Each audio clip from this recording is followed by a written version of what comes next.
We've hit the weekend, and today on Your Daily Detroit, we're talking all things autos. After all, it's usually at about this time of year when everyone's in town for the North American International Auto Show. Although that's now in the summer, have no fear. We thought we'd fill your tank with some updates on cool car tech from the Consumer Electronics Show, talk about the almost sure reintroduction of the Hummer, the Mustang Mach E, Jeep, saving money when buying a car, and of course, electric and self-driving car stuff, because, well, that's all the rage. Our conversation today will be very similar to when we do one of our bar and restaurant roundups, where we bring in someone who has their head in that stuff all the time. So today, joining us is Eric Trytko. He has years of experience covering and working in the industry, as well spends time as a motorsports announcer. And you might know him online as Rumblestrip. So buckle up. It's Your Daily Detroit for Friday, January 17th, 2020. I'm Jer Stays. Also joining in on the action will be Sven Gustafsson. Let's get started after I say a quick thanks to our members on Patreon who help make the show possible. For just a few bucks a month, you can help support independent media in Southeast Michigan. Join us at patreon.com/Daily Detroit. And thank you.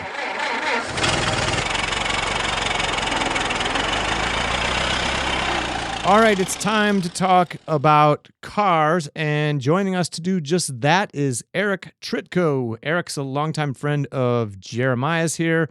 He's a self-professed car guy since the age of 11. Eric, welcome to Daily Detroit. Hey, thanks for having me. Appreciate it. Absolutely. Just quickly bring our audience, our listeners up to speed on who you are and, establish your bona fides. Sure. As you said, I've been a car guy since 11, 12 years old. Until I had a flood in my house a few years ago when I lived in Dearborn. Still had the very first issue of Road and Track I ever bought in 1982. It had the DeLorean on the cover. Wow. Ooh. Yeah, there you go. That's when it debuted. I've been a freelance motorsport announcer for 30 years. I've been writing about cars and motorcycles for over 20 years now. Currently still writing freelance for that. And then I'm also the director of content and social media for an ad agency working with car dealers. Let's talk about just some recent car news. We just got done with the Consumer Electronics Show. I think it's actually open to the public now in Las Vegas. I believe so. Sorry. CES is strictly for like dealer to dealer kind of thing. Okay. But there's so much coverage. It feels like the public's there. And so many people are there. Right. Exactly. I've never been to it myself in person. Have you ever been? No, I've been fortunate enough to avoid it.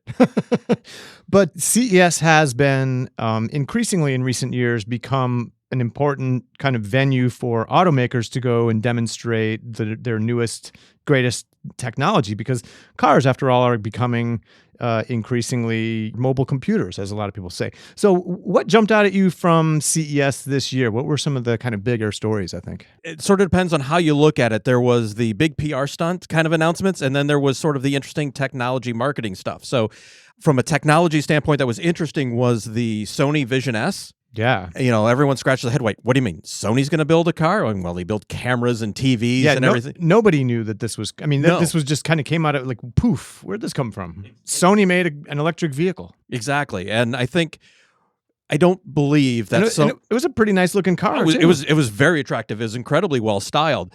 But I think what Sony's doing here is showing that we don't really want to build the car, but we want to build all the components for cars. Because what does Sony do? They're an electronics company. And what's becoming more and more important in cars? Computers, electronics, and sensors, and cameras, and everything to help make them safer. And this was Sony's showcase for that. And I think it was a great move and a well received move at that.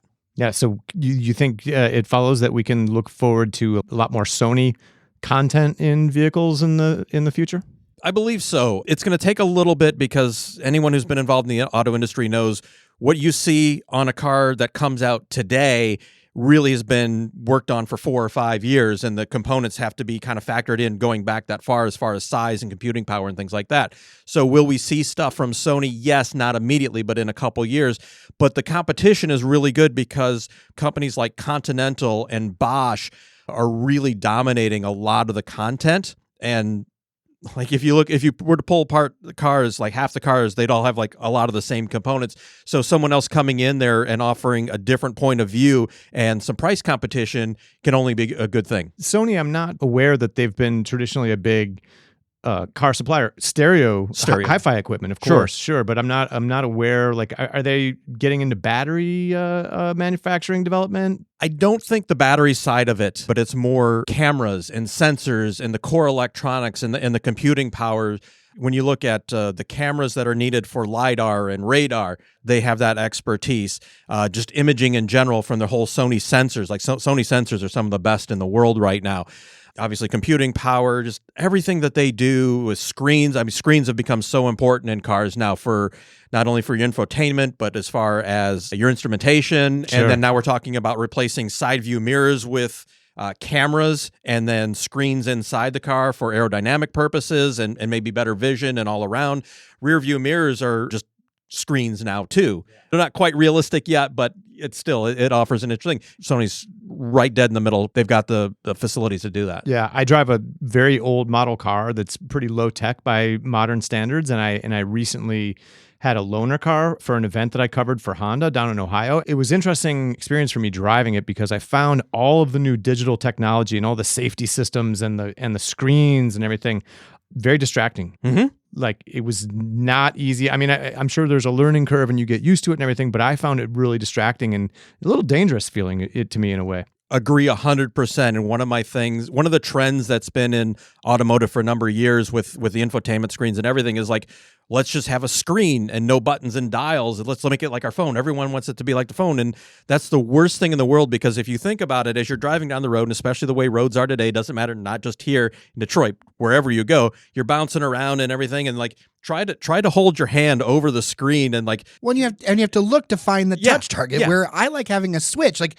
for me, I would rather have everything have toggle switches, like some sort of hot rod or something. But like, I like it where it's like, oh, I know that I'm on the switch. Oh, I know this is the dial for the AC or whatever. Buttons and knobs are far more intuitive, far quicker. But, and this is where Tesla kind of led a thing and everyone followed, not correctly in my mind, when you have buttons, dials, and switches, those all have to go through verification status. They have to be used hard and tested, because those need to last 10, 20, 30 years. With something on a screen, you're going to replace a screen in 10, 15 years, so it doesn't matter. That's that many less components to go wrong.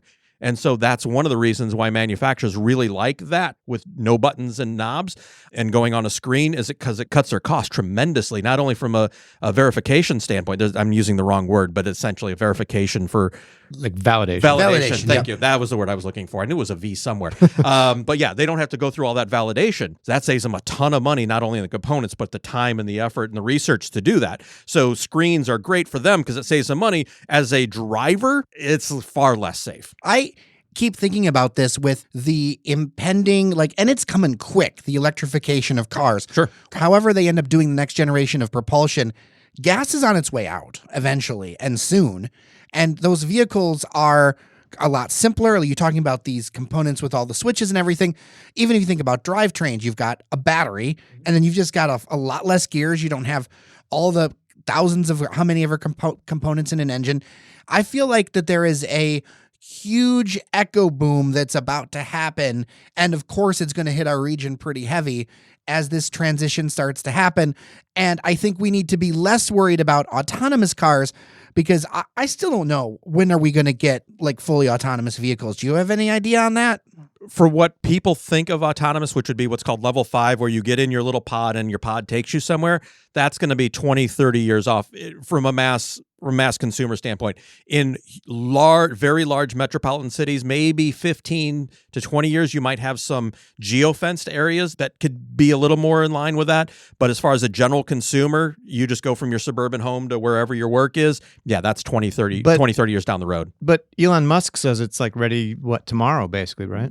Yeah, but Elon Musk said he's going to have a electric semi 2 years ago, and it's not even out there yet. So, yeah, his overpromise. And Elon is great. He does some awesome things, but when he says a date, put 2 to 3 years on top of it minimum. Another super funky futuristic car, the Avatar from Mercedes-Benz. What's this all about? This thing is crazy looking. This is a couple fold. This is a great PR opportunity for Mercedes in that they're tying themselves to a large franchise, and James Cameron is very good at marketing, right? The film Avatar. Yeah, exactly. So this is tied into the I think the second one came out a couple years ago, and this will be tied into the third movie coming out soon.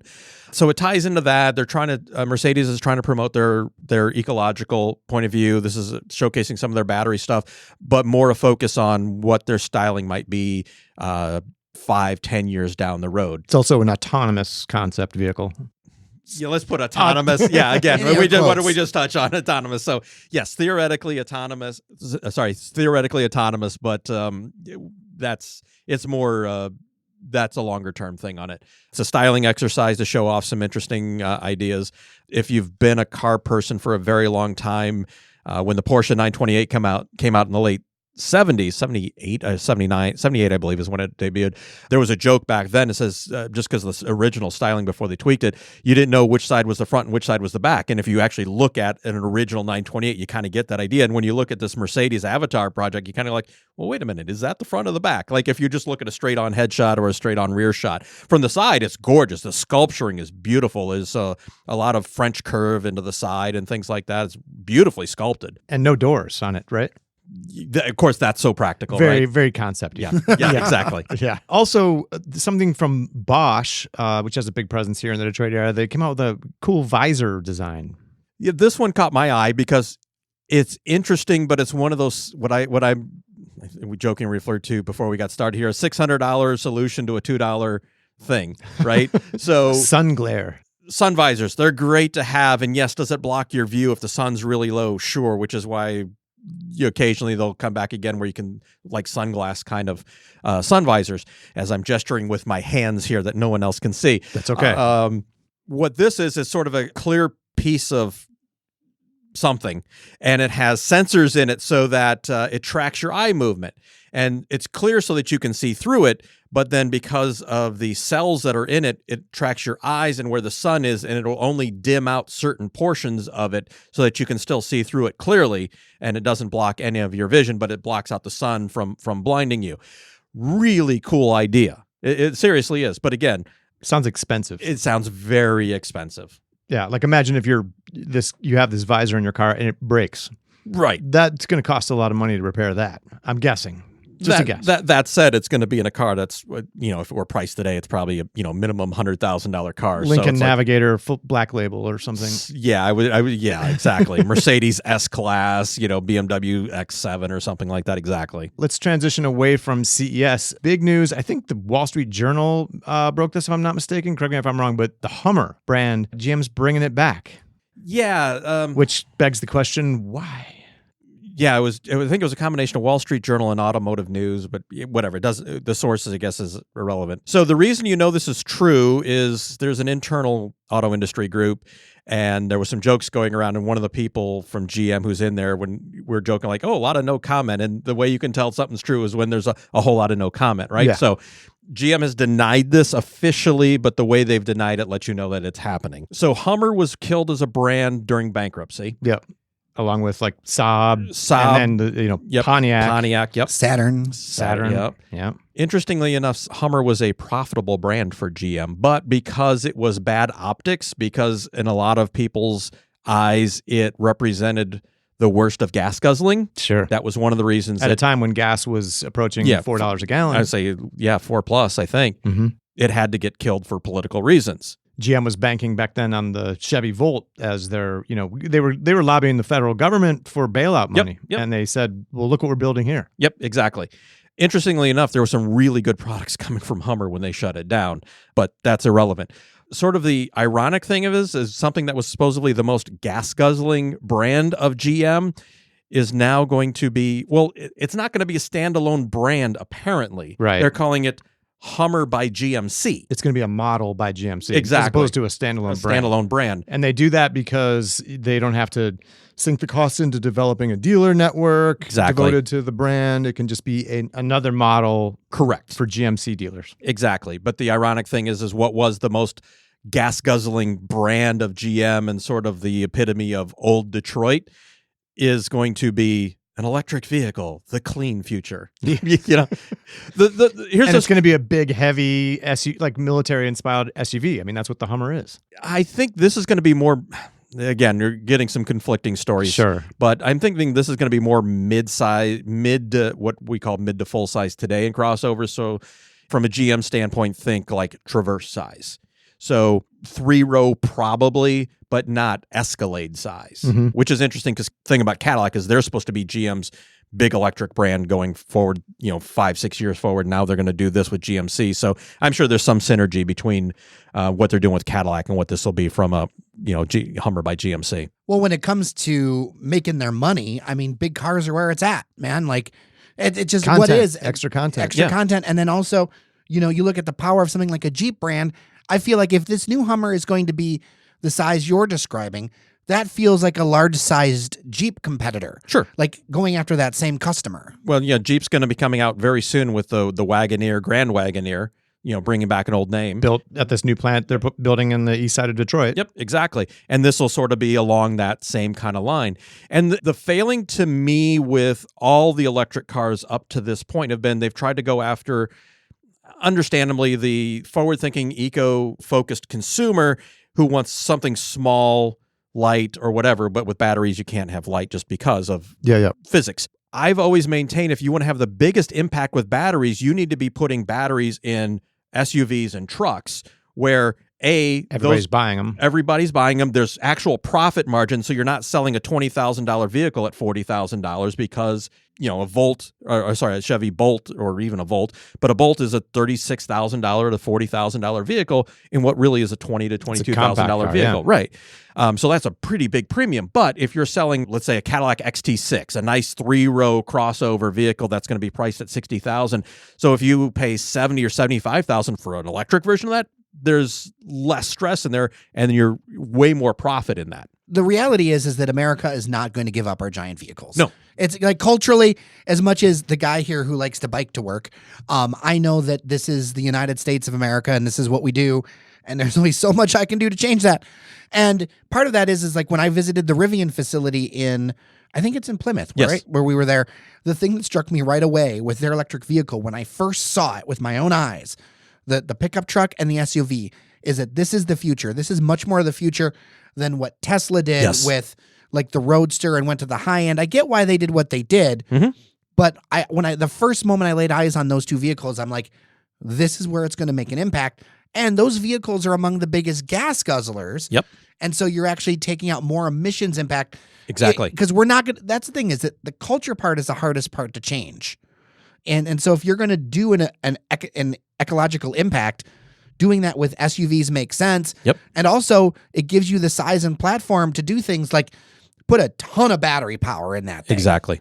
So Eric, do you think, does GM need this product, an electric Hummer? Is this a good idea for them, do you think? From a pure marketing and PR standpoint, it's brilliant. And that's few and far between for GM of late. And I say that as with a spouse who works over at the tubes. The tubes. I call them the Energizer batteries. Yes. Okay. The Rensen, otherwise known as. So one of the things that a few commentators point out is GM has not had a chief marketing officer for a long time. Only recently have they had a chief marketing officer for the entire General Motors, let alone in a brand. So that's a whole thing there. So I think this is the first step we're seeing in someone taking that role. Will it help them? It's not going to hurt them. And GMC doesn't really have too much of an issue because when you think GMC, what do you think? Trucks and SUVs. So the fact that they can do something to keep the GMC brand as it is and then add something in that's electric that, people can't get all stuffy about, oh, but my GMC, well, yes, but this is different. Yeah. You can pull that card out of your hat too. Well, but you talk about like the my GMC thing, Mustang with the whole thing. But you know what? Those things have sold out. They've sold like hotcakes because the thing is about the Mustang brand is that it's the most browsed but least bought. Right. It's in the front of everybody because the Mustang brand wasn't selling what people actually want. And whatever people may think about the Mach E and whatever, the reality is that people want it.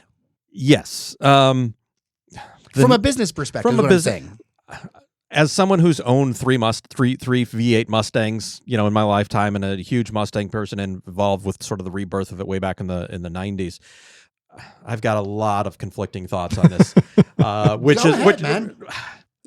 Ford had so many good names that they could have pulled out. Like Okay, I understand that Fusion had fallen apart as far as a car, but what better name for an electric vehicle than Fusion, right? True. I had mentioned Taurus, but then Taurus has a lot of bad connotations. But Fusion and even Taurus, for that matter, don't have the brand recognition of Mustang. That's a powerful brand. It is a powerful brand, and that's why they used it. They're just leveraging. Ford has two brands, right? They have F-150 or F Series, and they have Mustang, and everything else is an afterthought at that point, essentially, right? Obviously, F Series sells almost 800,000 vehicles between 150 and then 250, 350. Mustang sells 130, 140,000 vehicles, but obviously the name means so much more. So yes, if they're going to leverage something and try to relaunch the Blue Oval in a different direction, I understand why they do it, but just it's everything a Mustang. How Mustang was brought to life as an accessible vehicle for young people with a vibe of the day. So does it have a vibe of the day? Yes, because of electric.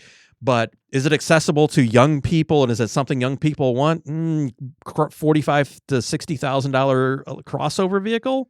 But is any new car really something not only about young people want, but like from my listeners, I know that there's a lot of people who would love a new car. They just can't afford it because the price of cars has gone up so much that, frankly, it's out of range for a lot of people that I know. It is, and this is something that I struggle with when I review cars, and I pull out. It's called the Monroney. It's the window sticker. It's technically called the Monroney, whatever, it doesn't matter. And I look and I always play the guessing game. Like, this feels like X. I'm like, ooh. For example, I recently had the new Ford Explorer. It's a nice vehicle, really good vehicle, but the one I had was a Platinum Edition and stickered at almost $61,000. Woo. Yeah, exactly. Yeah, that's a big monthly payment. That's it. And while nice, it was not as nice as the Kia Telluride, which we'll probably talk about in a little bit, which just won the North American Car and Truck of the Year SUV, which you can buy in similar trim package at about $47,000 to $50,000. And wow. to me personally, it was not as nice as the outgoing Toyota Highlander. Yeah, which can be had at $42,000 to $47,000, and that's an outgoing model. The new one is being released shortly, like within the next couple of months.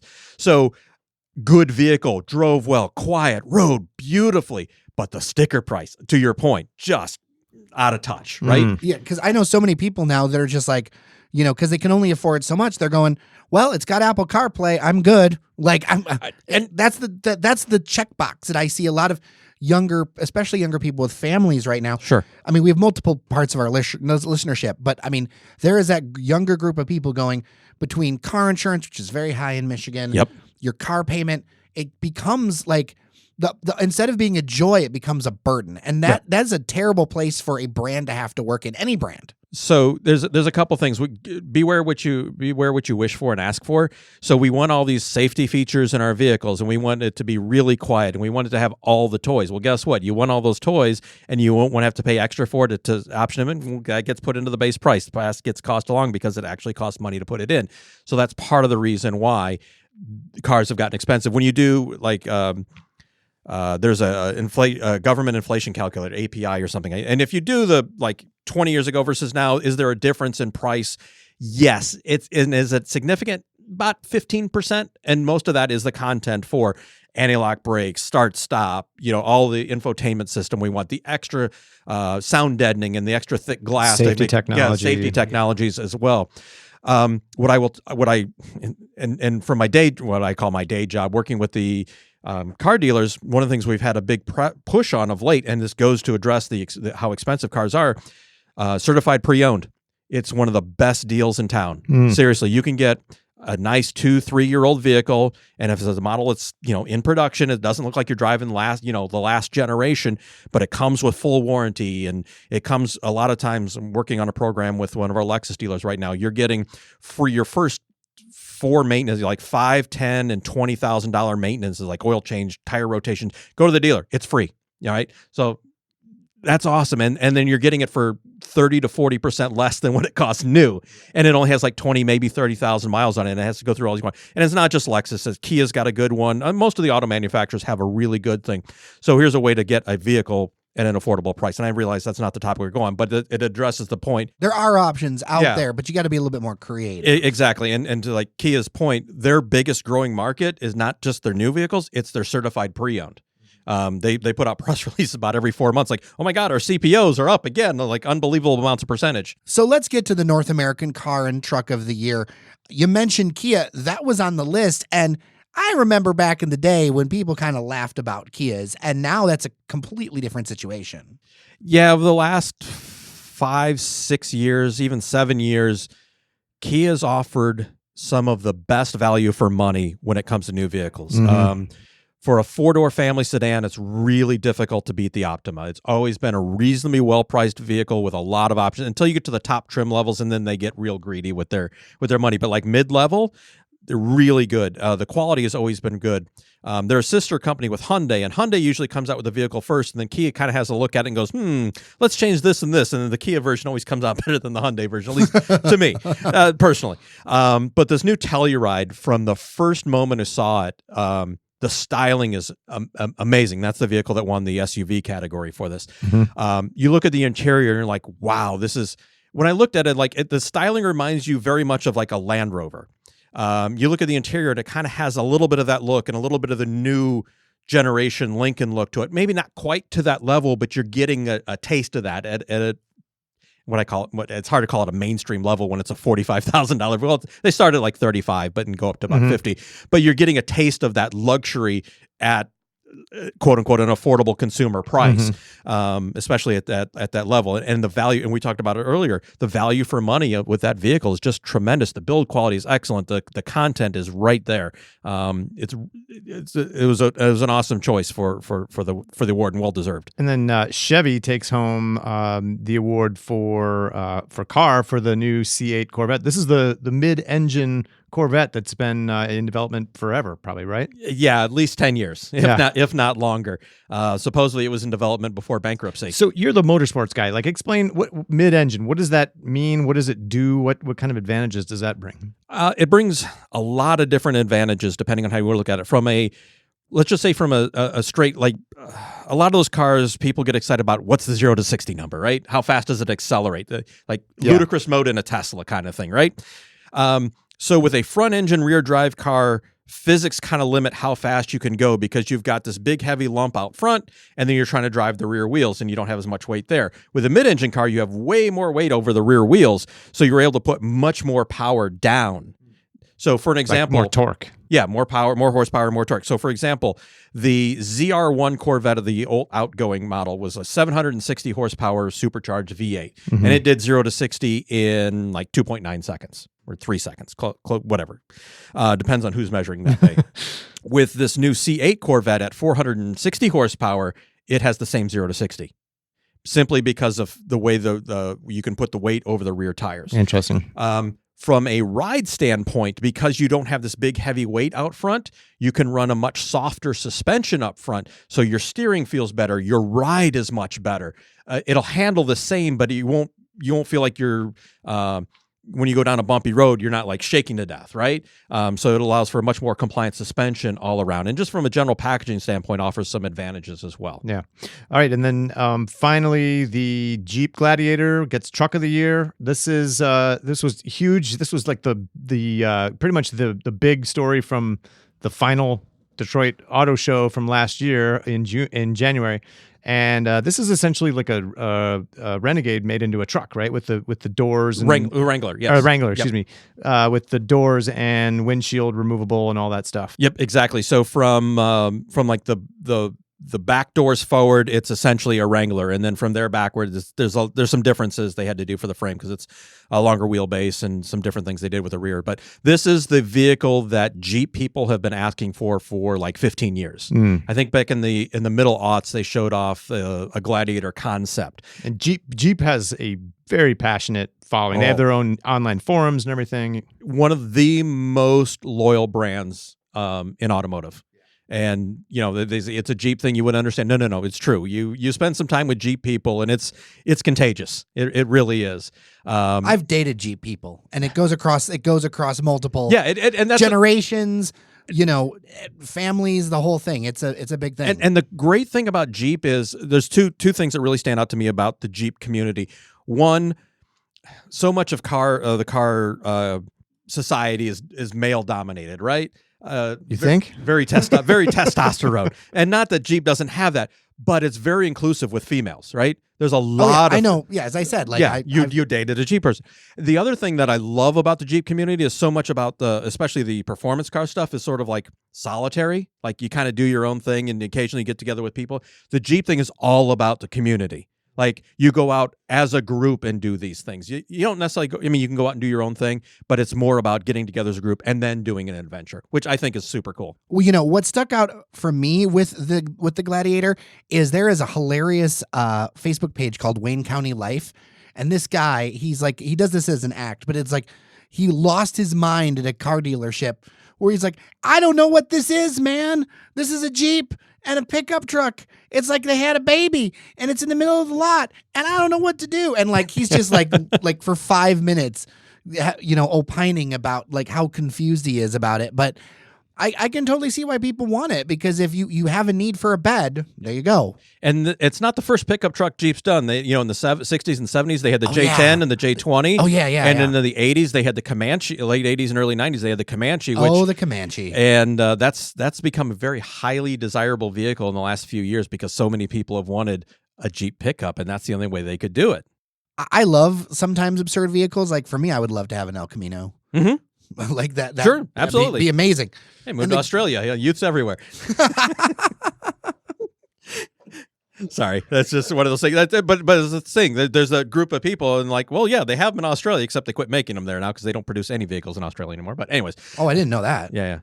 All right. Well, very good. Eric Trytko, thanks so much for coming in and talking to us about all things automotive. The North American Car and Truck of the Year Awards reminded me, was like a reminder that, this time we would be auto show mode. We'd be in auto show mode. Yeah, my Facebook memory feed for the last week has been, auto shows over the last decade and just all these photos and stuff like that. Yeah, now it's in June this year. And we're starting to see all the announcements of all the stuff being planned for it. So it should be pretty interesting. Yeah. For sure. Although I got to say, nothing beats the memory of being next to the giant hamsters. Yeah. We'll talk about this more offline, I think. Thanks a lot, Eric.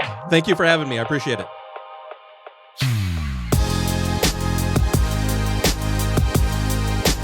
All right, that'll do it. There is a tiny team that puts their shoulders to the wheel to make this show possible and deserve a lot of thanks. Cheyenne Nocerini, editor and line producer extraordinaire. Of course, Sven Gustafson. Randy Walker, who helps make some technical magic happen for no money. Fletcher Sharp. And of course, our members. You're awesome. With that, I'm Jer Stays. Take care of each other and let's make a better Detroit together. Talk with you Monday.